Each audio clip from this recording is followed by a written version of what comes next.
8:53 at the moment. So we're going to talk about Thomas Cook this morning. You'll be well aware of what's been going on. Holidaymakers caught out, but of course the real issue for people now is those people who used to work for Thomas Cook. So Ben is at Manchester Airport this morning. There's a jobs fair happening there, specifically targeted to those who have lost their jobs. And Ben, you've been talking to a lot of people there as well. Morning. Yeah, morning to you. We're here because, as you said, all the attention over the last week or so has been about getting stranded passengers back. But now attention's turned to the future for some of those staff. 9,000 staff in the UK employed by Thomas Cook, and of course they are now all looking for work. And what's getting underway here, you might see it on the bibs, is the recruitment team that's from the Manchester Airports Group, trying to find jobs for some of those staff in similar industries. So the issue is not necessarily that there wasn't the demand to keep the planes flying or for those holiday destinations. It's simply that the business didn't work, and so what they're hoping is that other airlines might be able to take over some of the slots and crucially hire some of those staff. So let me introduce you to Ian and to Captain David. Morning to you both. Morning. Ian, you were cabin crew, weren't you? You're at the fair today, hopefully, to find another job. Just tell me how the job hunt is going, because look, 10 days in, it's been a pretty tough time for you, hasn't it? It's going good now. Obviously the last 10 days have been quite traumatic. When we heard the news last Monday, it was difficult to even get out of bed some mornings. It was just awful. But as the days are going on, there is jobs out there, that's becoming more apparent, and it does make you more confident. Yeah. So I'm hoping today, even more so, come and speak to some of the people here today, and hopefully move on from here. And a lot of people talk about these transferable skills. You know, you're working in a customer-facing industry, you've got very good customer service skills, and that is applicable in so many other jobs. It's just finding the right one. Finding the right one, that's it, yeah. And obviously this company, flying's all I've ever known. That's all I've ever done. So if I didn't get another flying job, it's knowing what to do from there. But hopefully some of those answers will be given today.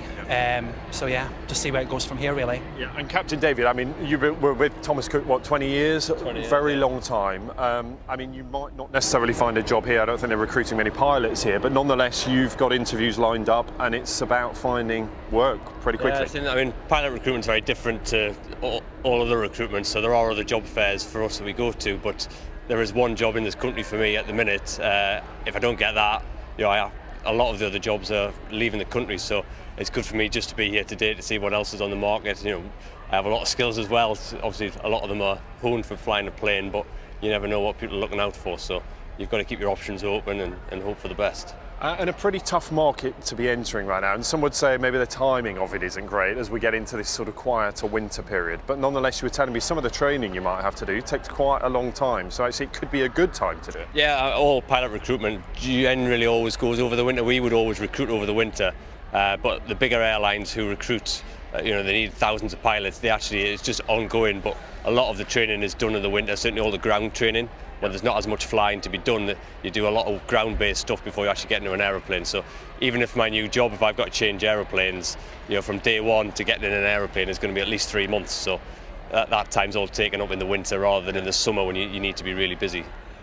Good luck with it, both of you. It's really nice to see you this morning, and I know a really busy day ahead for you, so thanks very much. Good to see you. Thank you.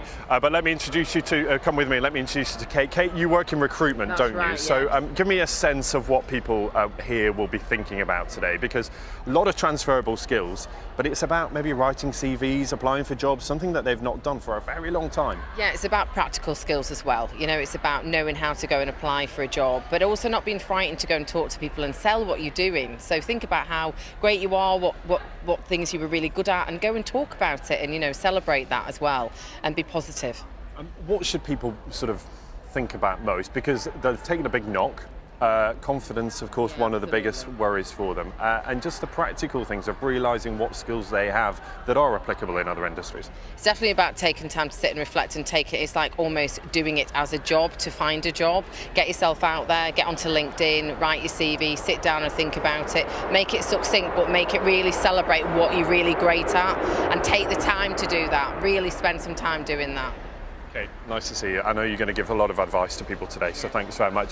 So there you have it. That's a sense of what's going on today. Look, this place is getting busier. It doesn't actually officially open until 10 o'clock this morning. They're expecting nearly 1,000 people here over the course of the day. It's just the first of many that are planned, because I know a lot of you getting in touch with me this morning saying that you're hoping you can get in because this is sort of a ticketed event. It's free to come to. but nonetheless you have to sign up in advance. So about 900 people expected today. But nonetheless, the first of many that they're planning to try and get some of those staff into new jobs. Ben, thank you very much.